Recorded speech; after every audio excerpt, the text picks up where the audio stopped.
MSME sector sir जो backbone है आज के टाइम में, चाइना क्या है, मैन्युफैक्चरिंग में दुनिया का बाप है, इसीलिए चाइना पर किसी की धमकी नहीं चलती ना। आप जाकर के दो धमकी चाइना को दिया था ना, ट्रम्प ने चाइना को धमकी, क्या किया पलटवार ने, डबल टैरिफ उसने ठोक दिया, ले कर ले। अब फिर ट्रम्प क्या हुआ, हाथ जोड़ते हुए आया, अरे छोड़ छोड़ छोड़ दोस्ती यारी कर लेते हैं। भारत के साथ ऐसा नहीं होता, भारत को तो ये धमकी दिया जा रहा है जब से प्रेसिडेंट बना, धमकी पे धमकी, धमकी पे धमकी, धमकी पे धमकी। और हमारे सरकार क्या कहती है, हम बात कर रहे हैं, नेगोशिएशन कर रहे हैं। अरे वो खुलेआम धमकी दे रहा है, खुलेआम ट्वीट करता है, एकदम लताड़ देता है कि इंडिया से मुझे कोई मतलब नहीं है, इंडिया डेड इकॉनमी बोल के चला जाता है, हम नेगोशिएशन करते रह जाते हैं। सर तो मैं कहता हूं एमएसएमई को सपोर्ट करो, एमएसएमई बैकबोन है हमारे देश का। मैन्युफैक्चरिंग में हमको चाइना से इंस्पिरेशन लेने की जरूरत है, और मैन्युफैक्चरिंग अगर हमारा मजबूत होगा तो एमएसएमई की वजह से एमएसएमई को सपोर्ट करना पड़ेगा। आज एमएसएमई की यह हालत है, भैया देश को सबसे ज्यादा सपोर्ट कर रहा है, लेकिन देश की सरकार पॉलिसी तो बना रखी है उसके लिए बहुत सारी, लेकिन एग्जीक्यूशन दो कौड़ी की है। आज कोई नया एमएसएमई शुरू होता है, नया मैन्युफैक्चरिंग कोई प्लांट शुरू करता है, धंधा शुरू करता है, उसको लोन लेने जाता है बैंक से, उसको नई मशीनरीज लगानी है, तो बैंक वाले कहते हैं कि भैया 1 साल का जीएसटी रिपोर्ट लाओ। कहां से लाएगा, अरे नया नया खड़ा हुआ हो तब जाके उसको लोन देंगे। अरे उसको सपोर्ट करो ना भाई, उसको सपोर्ट करो, और बड़ा होगा, तुम्हारे देश की जीडीपी में ग्रोथ हेल्पफुल होगा वो, आपकी इकोनॉमी बढ़ाएगा वो, और तब जाकर के आप किसी चाइना की तरह किसी भी ट्रम्प जैसे के सामने नजर आंखें ऊंची करके खड़ी हो पाओगे और आप भी धमकी दे पाओगे। उसको करते ही नहीं सपोर्ट, उसको तो लावारिस छोड़ रखा है जो सबसे ज्यादा कंट्रीब्यूट कर रहा है। दूसरी बात मैं ये कहता हूं कि हमारे देश के जो ब्रेन्स हैं एक से एक, भैया सुंदर पिचाई किसी और देश में काम कर रहा है, सत्या नडेला किसी और देश में काम कर रहा है, ऐसे कितने इंडियंस हैं अलग अलग देश, अलग अलग बड़ी कंपनियों को चला रहे हैं। इंडियंस उनके देश की इकोनॉमी बढ़ा रहे हैं, उनके देश की कंपनी बढ़ा रहे हैं। हमारे देश का क्या, आपने कभी देखा है कोई अमेरिकन टॉप क्लास का भारत में की कंपनी को बहुत बड़ा कर रहा है, किसी और देश का कोई भारत का बहुत बड़ा कर रहा है? नहीं होता सर। उनके बेस्ट ब्रेन्स को उनके देश में इज्जत मिलती है, हमारे यहां पे 2 कौड़ी की इज्जत है हमारे बेस्ट ब्रेन को। पॉलिसीज हैं, ये सपोर्ट करेंगे वो सब, अरे एग्जीक्यूशन किधर है भैया, कुछ ना मिलता सर। आप गवर्नमेंट के पास जाओ तो सही, मैंने कुछ नया प्रोजेक्ट बनाया देश के लिए, वो अरे इतने सारे चैनल्स हैं, आदमी मर जाएगा चैनल करते करते, पैसा नहीं मिलेगा उसको, सपोर्ट नहीं मिलेगा। और ये होता है, कितनी सारी हिस्ट्रीज हैं, कितने गोयल साहब आके स्टेटमेंट तो दे देते हैं पब्लिक में कि भैया जोमेटो स्विगी वाले मजदूर पैदा कर रहे हैं, कुछ नया इनोवेशन नहीं हो रहा है। सर इनोवेशन करने वालों का भाव कहां देते हो, पैसा कहां देते हो उनको? जाना पड़ता है उनको अमेरिका गूगल में नौकरी करने, कोई सत्या नडेला बनता है, कोई सुंदर पिचाई बनता है। हमारे देश में इज्जत ही नहीं है ना सर। मैं कहता हूं जो बेस्ट ब्रेन्स हैं इनके लिए पॉलिसी बनाओ, और पॉलिसी से ज्यादा एग्जीक्यूशन पर नजर रखो। क्या उनकी हेल्प की जाती है, क्या उनको नर्चर किया जाता है? क्यों ऐसा है कि इंडियंस ही बाहर जाकर के दूसरी कंपनियों को टॉप पे ले जाते हैं? क्यों है ऐसा? क्यों नहीं है कि दूसरे देश के लोग भारत की कंपनियों को टॉप पे ले जाते हैं? ऐसा नहीं होता, क्यों? सवाल है ना सरकार से।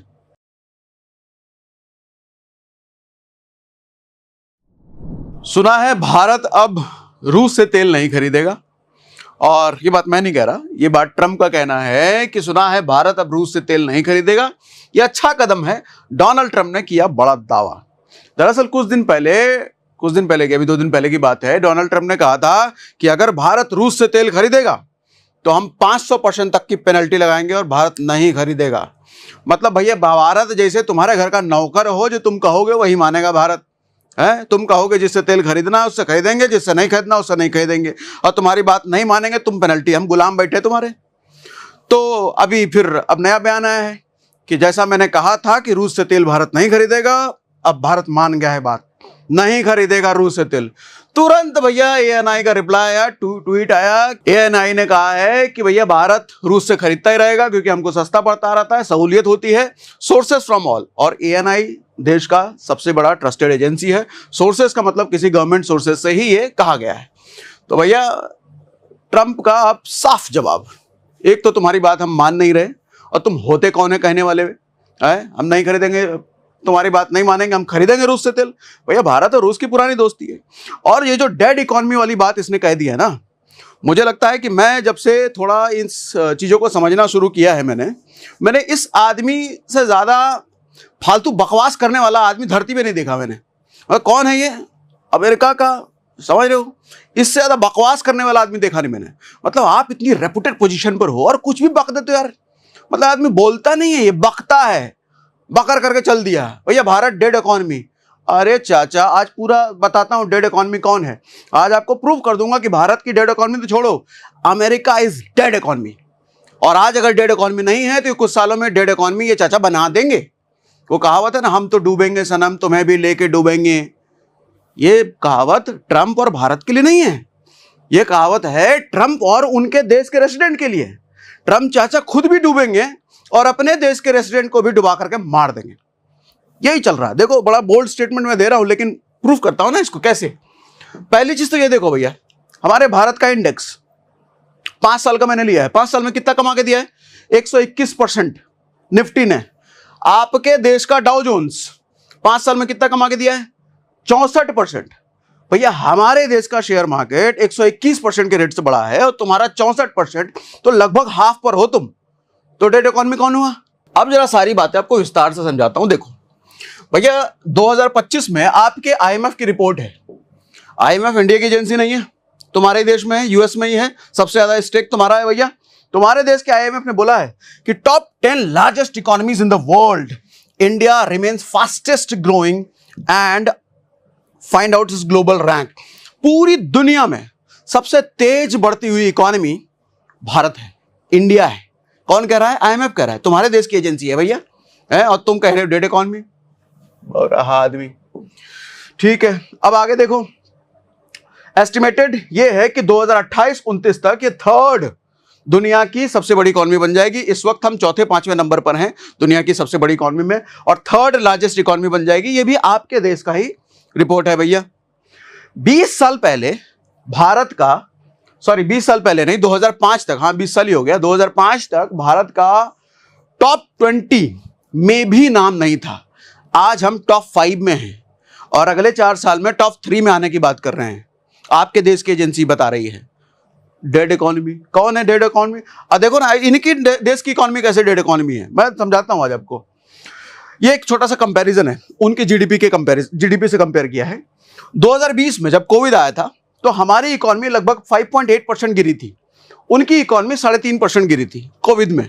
लेकिन उसके बाद बाउंस बैक, और जिस स्पीड से इकोनॉमी भागी, 2021 में 9.7% की रफ्तार से हमारी जीडीपी भागी, उनकी भागी है 6% की रफ्तार से। 2022 में हमने 7.6% की ग्रोथ ली, उनकी 2.5%। अरे आधे में भी नहीं हो तुम चाचा। 2023 में 9.2% और उनकी 2.9%। आधे के छोड़ो, 1/3 में भी चले गए तुम, उससे भी नीचे हो। 2024 में 6.5%, आप 2.8%। 2025 में अभी अनुमान है, फाइनल रिपोर्ट तो 25 से चल ही रहा है, 6 से 7% के आसपास। इनका 1 से 1.5%, 1.25% के आसपास रहोगे तुम। डेढ़ कह रहा है आदमी, ठीक है। और देखो, इंडियन स्टॉक मार्केट की अगर बात करो आप, जो सीक्वेंस अगर आप देखो तो देश में, दुनिया में सबसे बड़ा स्टॉक मार्केट यूएस का है, उसके बाद चाइना है, उसके बाद जापान आता है, उसके बाद हांगकांग आता है, और आज के टाइम में हांगकांग के बाद भारत का ही नंबर है भैया। 4 से 5 ट्रिलियन का, मतलब ग्लोबली अगर स्टॉक मार्केट आप देखोगे तो लगभग 4% शेयर भारत का ही है, समझे। और अभी तो 2025 में ये हांगकांग से भी आगे निकल गया था। ये इंडिया और हांगकांग का चलता रहता है, कभी कौन आगे कभी कौन आगे, ठीक है। और जिस रफ्तार से हम बढ़ रहे हैं, देखो भैया आगे कहां जाते हैं। 2020 से 2025 तक 122% का रिटर्न इंडियन इंडेक्स ने, जो आपको शुरुआत में दिखाया, सेंसेक्स ने 115% का रिटर्न दिया है, और यूएस के इंडेक्स आधे हैं। और आज भी अगर आपको मूड है, मैं तो कहता हूं भैया, यूएस की इकोनॉमी में इन्वेस्ट करने वाले जो लोग हैं, निकलो, उधर नहीं है, ठंडा अवस्था है, हो गया उधर जो आना था, उधर नहीं पैसे कमा पाओगे। भारत की इकोनॉमी सबसे तेज है भैया, ठीक है। डाउ जोन्स 66%, नास्डैक 96%, लगभग आधे पे हो। अच्छा, एक और रिपोर्ट देखो भैया, ये रिपोर्ट मैंने कहां से निकाली है, ये तो मैंने आपको दिखा दिया। मैं हर चीज पूरी रिपोर्ट है भैया, एनालिसिस करने में समय लगता है, कुछ भी अपने मन से नहीं बकता मैं उस आदमी की तरह। हाँ, उस आदमी जितना बड़ा नहीं हूं मैं, उसके जितनी बड़ी पोजीशन नहीं है मेरी, लेकिन फिर भी रिसर्च करके बोलता हूं। ये तो आदमी बोलता नहीं है, बकता है, बक करके चला गया कुछ भी, ठीक है। हाँ, 4th लार्जेस्ट, ये मैंने आपको बोल दिया। अब ये देखो,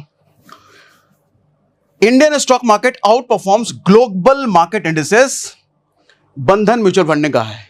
दुनिया का जो मार्केट है भैया, उसको भी आउट परफॉर्म करता है। इन्हीं की रिपोर्ट है भैया, देखो इनकी रिपोर्ट में यह बताया गया है कि इंडिया का मार्केट 3 महीने में 16% का रिटर्न देता है, वर्ल्ड मार्केट पूरी दुनिया का 2% देता है, और डेवलप्ड मार्केट, जिसमें यूएस का भी नाम है डेवलप में, वो 2% देता है, इमर्जिंग मार्केट 5% देते हैं।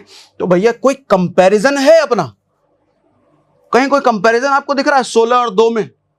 16 और 12 में कर लेना, 16 और 10 में कंपैरिजन करना, 16 और 2 में कंपैरिजन करोगे भाई, कहीं एग्जिस्ट नहीं करती इनकी इकोनॉमी हमारे सामने, कहीं एग्जिस्ट नहीं करती। अब बताओ डेड इकोनॉमी कौन है डेड, 16 वाला या 2 वाला? ठीक है, अब आओ नीचे और चीजें बताता हूं। अब ये चीज जरा ध्यान से समझो भैया, US economy ticking time bomb. आपका ही जो पार्टनर कुछ समय तक था, आपका गोद लिया बच्चा जो थोड़े समय तक था, कौन था? Elon Musk. इलॉन मस्क का ये कहना है कि America is currently headed for bankruptcy super fast. भैया रिपोर्ट है ना, सारी चीजें। अ ticking time bomb, every American ओज इतना इतना भैया कर्जे में है और टाइम बॉम्ब पे बैठा हुआ है। समझाता हूं पूरी बात आपको क्या है। दरअसल हर अमेरिकन $1,08,000 के कर्जे पे है, हर अमेरिकन। यूएस का टोटल अगर डेट देखोगे आप, कर्जा देखोगे तो 36 ट्रिलियन से ज्यादा यूएस पर कर्जा है। और सुनो, और ये कर्जा हर दिन एवरी डे 6.3 बिलियन की रफ्तार से बढ़ रहा है। इलॉन मस्क ने कह भी दिया कि भैया बैंकरप्सी के कगार पर खड़े हो और बहुत तेजी से बैंकरप्सी की तरफ बढ़ रहे हो। 2023 में यूएस गवर्नमेंट ने 16 ट्रिलियन खर्च किया था, जबकि 6 ट्रिलियन खर्च किया था, जबकि कमाई सिर्फ 4 ट्रिलियन थी। मतलब 4 रुपए कमाए थे तुमने और 6 रुपए खर्च करे थे। 4 ट्रिलियन कमाए थे और 6 ट्रिलियन खर्च करे थे। ऐसे आदमी को क्या कहोगे आप? ऐसे देश को आप क्या कहोगे? डेड। यस भैया डेड है। डेट टू जीडीपी रेशियो अगर आप देखो तो 125% पहुंच चुका है और अनुमान यह है कि डेट टू जीडीपी रेशियो 200% तक जाएगा। मतलब कर्जे में डूब के मरेंगे ये। इंटरेस्ट चुकाने का खर्च ही अब हर साल 1 ट्रिलियन से ज्यादा हो चुका है भैया। 1 ट्रिलियन से ज्यादा ये इंटरेस्ट पे कर रहे हैं। एक इंफ्रास्ट्रक्चर, हेल्थ केयर, एजुकेशन और जरूरी सेक्टर्स पर खर्च करने की कैपेसिटी इनकी दिन ब दिन घटती जा रही है और अपनी घट रही है, बढ़ रही है। हमारा हर साल का बजट बढ़ रहा है भैया, हर साल हमारी खर्च करने की कैपेसिटी बढ़ रही है, इनकी घट रही है। कौन जा रहा है डेड इकोनॉमी की तरफ? अब ये ध्यान से सुनो जरा, ट्रंप के टैरिफ कैसे यूएस को बर्बाद कर रहे हैं। अभी थोड़ी देर पहले बोला ना, हम तो मरेंगे, तुमको भी ले डूबेंगे। मतलब इनके देश का राष्ट्रपति इनकी ही जनता से। अब देखो ये मैं कहां से बता रहा हूं, ये येल यूनिवर्सिटी है यूएस की, ये सबसे बड़ी यूनिवर्सिटीज में आती है। मतलब ऑक्सफोर्ड लेवल की यूनिवर्सिटी है ये, उन्हीं के देश की।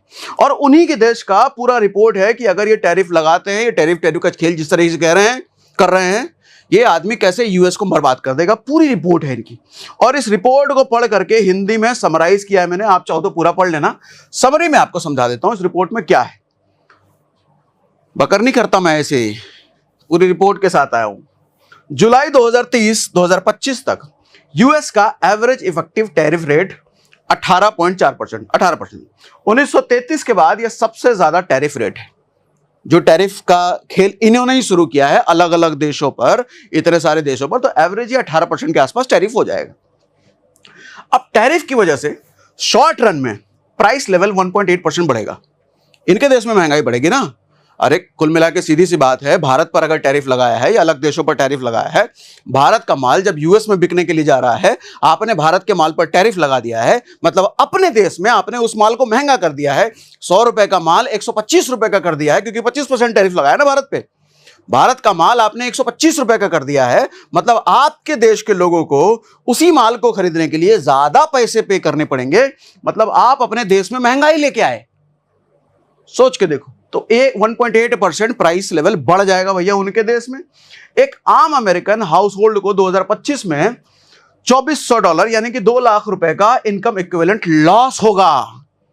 शूज की कीमतें शॉर्ट रन में 40% बढ़ जाएंगी, कपड़े की कीमत 38% बढ़ जाएगी, लॉन्ग रन में शूज 19% और अपैरल 17% तक महंगे हो जाएंगे। ये सब यूएस में होंगे। रियल जीडीपी ग्रोथ अगर आप देखोगे तो 2025 से 26 में हर साल 0.5% उनका घटेगा।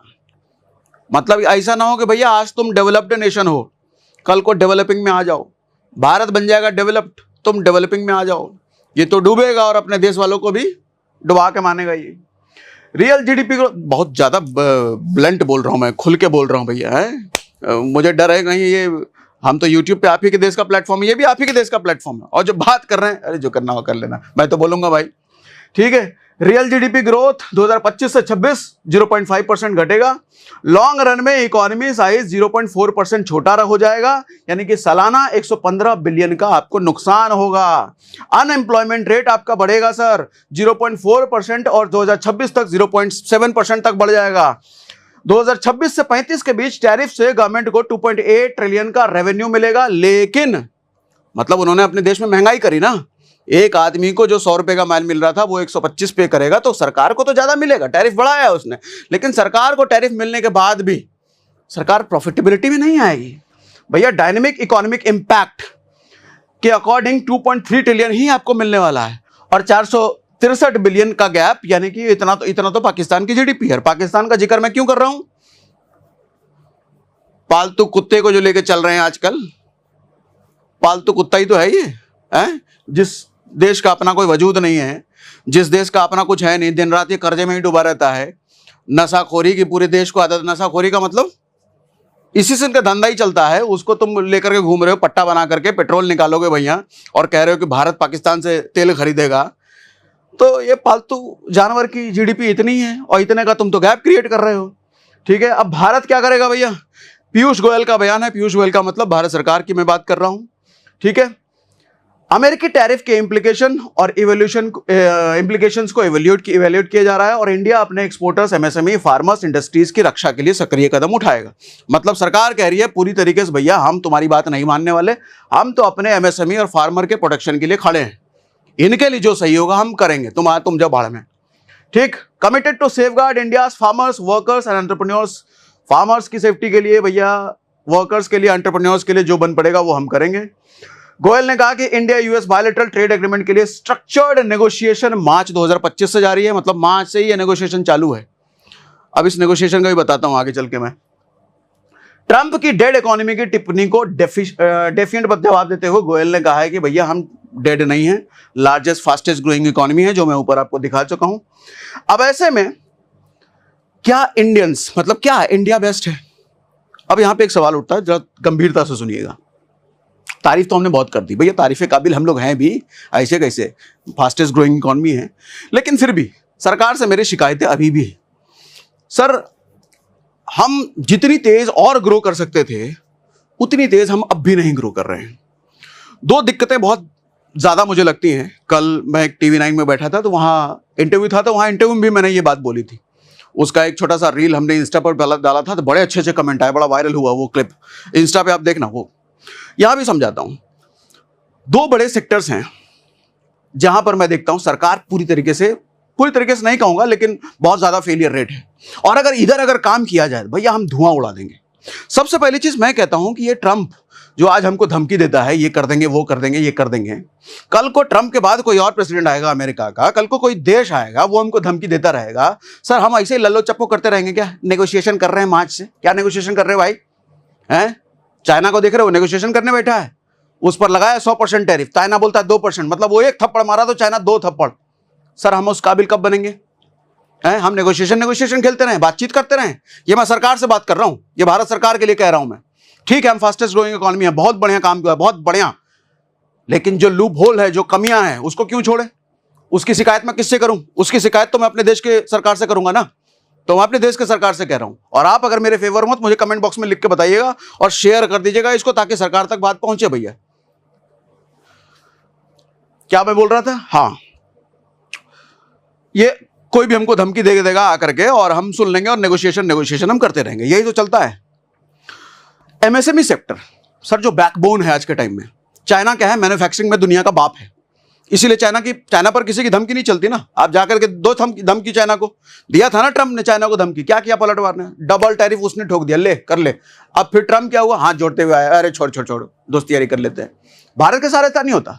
भारत को तो ये धमकी दिए जा रहा है जब से प्रेसिडेंट बना, धमकी पे धमकी। और हमारे सरकार क्या कहती है? हम बात कर रहे हैं, नेगोशिएशन कर रहे हैं। अरे वो खुलेआम धमकी दे रहा है, खुलेआम ट्वीट करता है, एकदम लताड़ देता है कि इंडिया से मुझे कोई मतलब नहीं है, इंडिया डेड इकोनॉमी बोल के चला जाता है, हम नेगोशिएशन करते रह जाते हैं। सर तो मैं कहता हूं एमएसएमई को सपोर्ट करो। एमएसएमई बैकबोन है हमारे देश का। मैन्युफैक्चरिंग में हमको चाइना से इंस्पिरेशन लेने की जरूरत है, और मैन्युफैक्चरिंग अगर हमारा मजबूत होगा तो एमएसएमई की वजह से एमएसएमई को सपोर्ट करना पड़ेगा। आज एमएसएमई की यह हालत है भैया, देश को सबसे ज्यादा सपोर्ट कर रहा है, लेकिन देश की सरकार पॉलिसी तो बना रखी है उसके लिए बहुत सारी, लेकिन एग्जीक्यूशन 2 कौड़ी की है। आज कोई नया एमएसएमई शुरू होता है, नया मैन्युफैक्चरिंग कोई प्लांट शुरू करता है, धंधा शुरू करता है, उसको लोन लेने जाता है बैंक से, उसको नई मशीनरीज लगानी है, तो बैंक वाले कहते हैं कि भैया 1 साल का जीएसटी रिपोर्ट लाओ।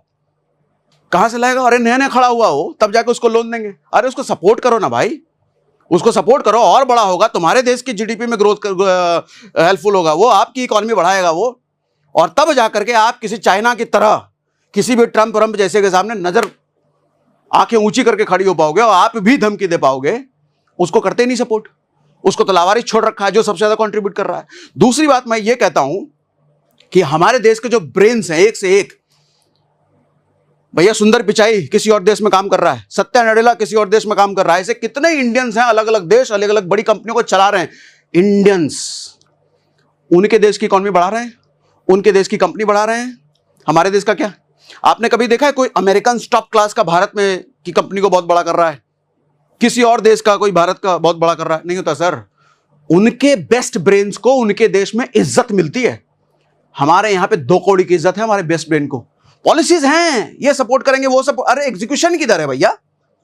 कुछ ना मिलता सर। आप गवर्नमेंट के पास जाओ तो सही, मैंने कुछ नया प्रोजेक्ट बनाया देश के लिए, वो अरे इतने सारे चैनल्स हैं, आदमी मर जाएगा चैनल करते करते, पैसा नहीं मिलेगा उसको, सपोर्ट नहीं मिलेगा। और ये होता है, कितनी सारी हिस्ट्रीज हैं। कितने गोयल साहब आके स्टेटमेंट तो दे देते हैं पब्लिक में कि भैया जोमेटो स्विगी वाले मजदूर पैदा कर रहे हैं, कुछ नया इनोवेशन नहीं हो रहा है। सर इनोवेशन करने वालों का भाव कहां देते हो? पैसा कहां देते हो उनको? जाना पड़ता है उनको अमेरिका गूगल में नौकरी करने। कोई सत्या नडेला बनता है, कोई सुंदर पिचाई बनता है। हमारे देश में इज्जत ही नहीं है ना सर। मैं कहता हूं जो बेस्ट ब्रेन्स हैं इनके लिए पॉलिसी बनाओ, और पॉलिसी से ज्यादा एग्जीक्यूशन पर नजर रखो। क्या उनकी हेल्प की जाती है? क्या उनको नर्चर किया जाता है? क्यों ऐसा है कि इंडियंस ही बाहर जाकर के दूसरी कंपनियों को टॉप पे ले जाते हैं? क्यों है ऐसा? क्यों नहीं है कि दूसरे देश के लोग भारत की कंपनियों को टॉप पे ले जाते हैं? ऐसा नहीं होता क्यों? सवाल है ना सरकार से। जेन्युइन बात कर रहा हूं कि नहीं? मुझे लिखिएगा कमेंट बॉक्स में। ठीक है भैया, तो हम बेस्ट जरूर हैं, आगे भी बेस्ट बनेंगे। हमारी फास्टेस्ट ग्रोइंग इकोनॉमी जरूर है, डेड हम नहीं है, और यूएस जैसा देश डेड हो सकता है आगे जाके, लेकिन हम और बेहतर हो सकते थे। कमियां हैं हमें, बहुत सारी कमियां हैं, और ये कमियां सरकार की तरफ से ठीक हो सकती है। मैं या आप नहीं ठीक कर सकते, सरकार ही ठीक कर सकती है ये। ठीक है भैया, गुस्से में ज्यादा तो नहीं बोल गया मैं? मुझे कमेंट बॉक्स के लिए, मैं भावनात्मक आदमी, भावना जाग जाती है मेरे देश को लेकर के, और ये कमेंट बॉक्स में लिख के जरूर बताइएगा जरूर। बाकी ऐसी छोटी छोटी इन्फॉर्मेशन मैं आपको टेलीग्राम और व्हाट्सएप चैनल पे देता रहता हूँ फ्री में, उसका लिंक डिस्क्रिप्शन में, हमारे डिस्क्रिप्शन के लिंक को एक्सप्लोर करो। ऐसी बहुत सारी इन्फॉर्मेशन आपको अलग अलग प्लेटफॉर्म पे मिलेगी, इंस्टा पे मिलेगी, फेसबुक पे मिलेगी, टेलीग्राम पे मिलेगा, व्हाट्सएप चैनल पे मिलेगा। हमारे अलग यूट्यूब चैनल भी है डेली, सागर सिन्हा डेली, उस पर मैं ट्रेंडिंग चीज़ों पर बात करता हूँ। ट्रेंडिंग मतलब मार्केट से रिलेटेड, उसको फॉलो करो। मैं ना छोड़ने वाला भैया, हम तो आवाज़ उठाएंगे, पहुँचे ना पहुँचे मैं तो उठाता रहूँगा आवाज़। आप शेयर करोगे तो उन तक आवाज़ जाएगी। मुझे शेयर करने का मतलब ये नहीं कि भैया व्यूज़ बढ़ाना है, मत बढ़ाओ व्यूज़, लेकिन उधर शेयर जरूर करो, बात जानी चाहिए उधर, बात देश की है। ठीक है भैया, चलो आज के लिए इतना ही।